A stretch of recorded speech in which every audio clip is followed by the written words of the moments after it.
This is really going to surprise you, but there was a disagreement on Twitter. And this particular disagreement was between Julie Roys and James White, Dr. James White, who responded to something that Julie Roys tweeted. She said, "Some of the most abusive Christian leaders I know just signed the Frankfurt Declaration decrying abuse of power. I guess shaming and excommunicating an abused mother for protecting her children doesn't count. Oh, the irony." And she posts a screenshot here of the introduction to the Frankfurt Declaration, where it begins, "In the course of human events, it sometimes becomes necessary for people of good faith to speak out against the abuse of power." So Julie Roys is claiming that there's hypocrisy here. If you look at the Frankfurt Declaration, though, I think this is just recently developed and signed, and it's really talking more about the abuse of governmental power. It's dealing with civil authorities and how they relate to their citizens. But the signers of this, which is what she's criticizing, some of the signers, include a lot of different people. You can see here Dr. Vodi Bakum is the first one listed here. You will see Dr. James Coates, who was put in prison in Canada for his stance with his church during the COVID situation. Same with Pastor Tim Stevens. I know he's in here somewhere. Also, Phil Johnson is on here. Dr. John MacArthur. And then you see the person who responded to Julie Roys, Dr. James White, is a signer. Doug Wilson I see here as well. So those are the initial signers of the Frankfurt Declaration. And it is talking about abuse of power, but again, it's really talking more about governmental power. So James White responds to Julie Roys, "I'd also like to invite you to actually listen to one of the framers discussing his intentions and motivations. Might help you to understand what you are criticizing." And then he leaves a link to his broadcast where he interviews, I think, someone who actually developed the Frankfurt Declaration. But I wanted to look at this just to kind of think through their different perspectives, and I'd love to hear your feedback on their interaction. Honestly, I don't like public disputes being aired out in front of everybody to see. That, unfortunately, kind of is the nature of Twitter. But I was also thinking about this. It's nothing new. People have had disputes throughout history, and sometimes those are very public disputes, and we can still read some of those things to this day. We can actually read the interaction of people in the past.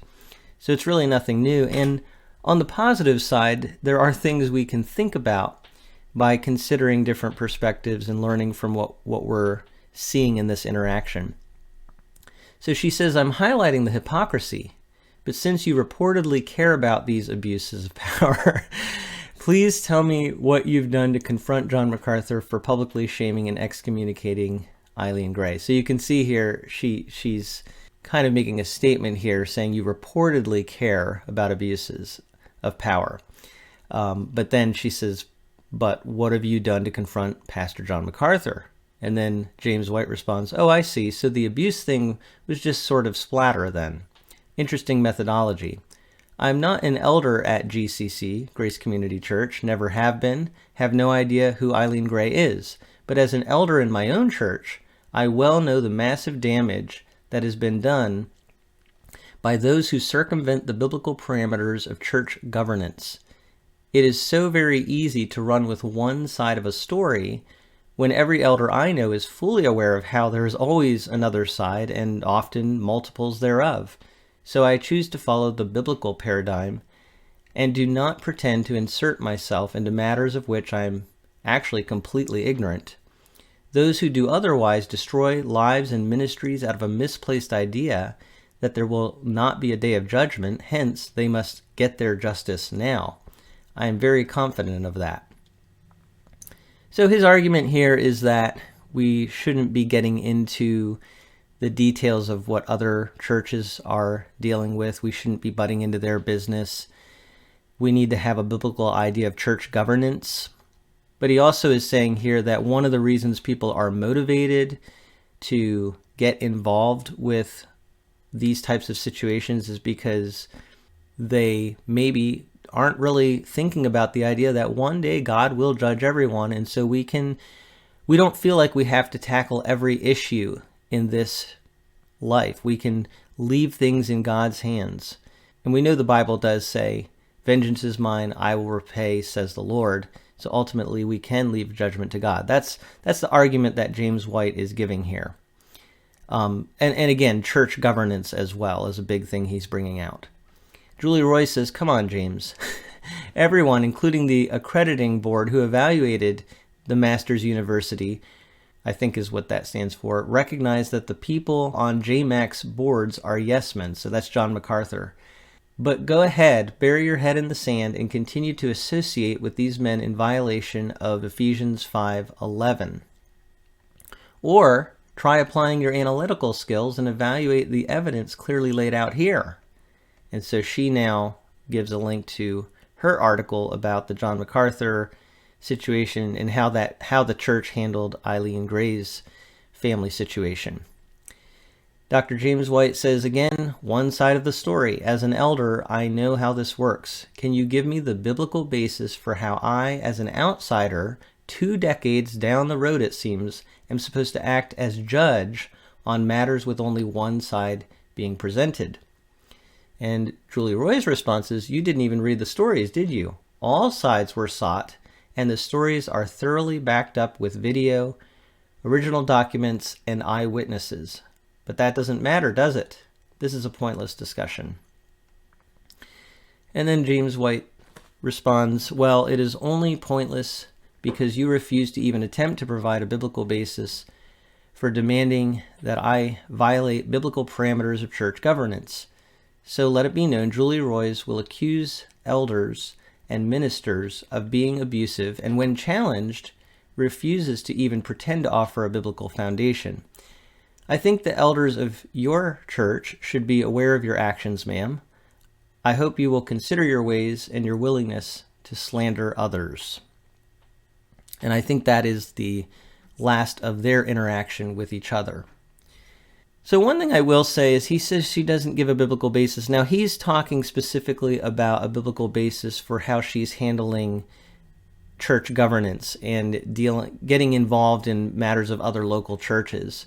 She does actually provide a verse in her posts. She says Ephesians 5:11.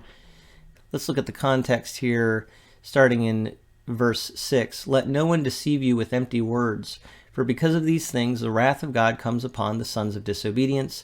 Therefore do not become partners with them, for at one time you were darkness, but now you are light in the Lord. Walk as children of light, for the fruit of light is found in all that is good and right and true. And try to discern what is pleasing to the Lord. Take no part in the unfruitful works of darkness, but instead expose them." And that's the verse that Julie Roys was citing. "For it is shameful even to speak of the things that they do in secret. But when anything is exposed by the light, it becomes visible.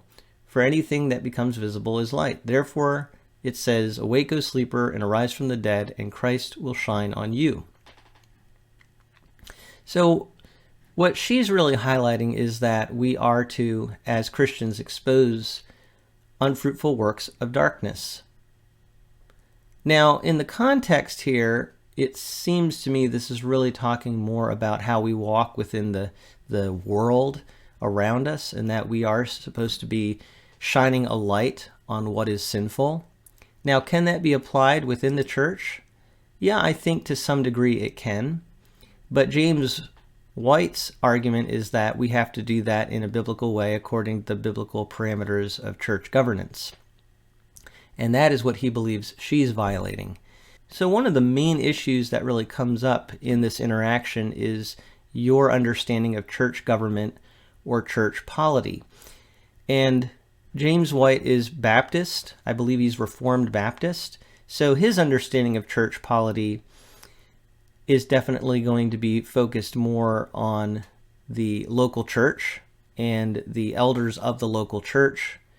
Julie Roys, I believe she's within the Anglican denomination, which definitely has a different church government structure and view of how the church functions on a large scale, institutionally.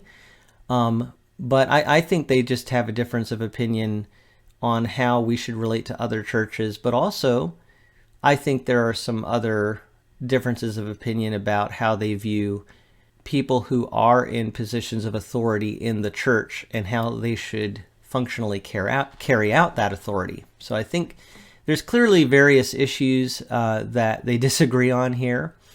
And on one hand, I really do understand what Dr. James White is saying about how we can so easily make judgments on things that are really, first of all, not in our sphere of knowledge. We don't necessarily know all of the information. And we're talking about, in this situation that she's referring to, something that happened quite a long time ago. And I think that's what he really brings out in his interaction. So that is, an important point. And on one level, we should trust the leadership of the church. And we also need to realize that there are people who slander or who have a very twisted or slanted view of a certain situation. And sometimes people, in an unfair way, judge the elders of a church. So that's a point. But on the other hand, what Julie Roys is saying is, well, shouldn't there be accountability? Shouldn't we be exposing sin if sin is there? And I'm sure there are situations that are out there, many situations where people have conducted things in a way that are dishonoring to God within the church. And we don't want to allow people to be put into vulnerable situations or force them to be placed in vulnerable situations or continue in those situations where they could be mistreated and abused. So they are thorny issues we're talking about here. And I don't think that there's like a simple right answer about this. I'd love to hear, though, what you think in the comments section below. It'd be interesting to hear, what your take on just the general situation is, but certainly I'm sure people are going to have opinions about Julie Roys and Dr. James White as individuals, and that will certainly play into how you view their interaction. Anyway, I just thought this was a really interesting interaction that I saw on Twitter and wanted to share some of my thoughts and also hear from my audience. But thank you so much for taking some time to look at this with me from a Frisch Perspective.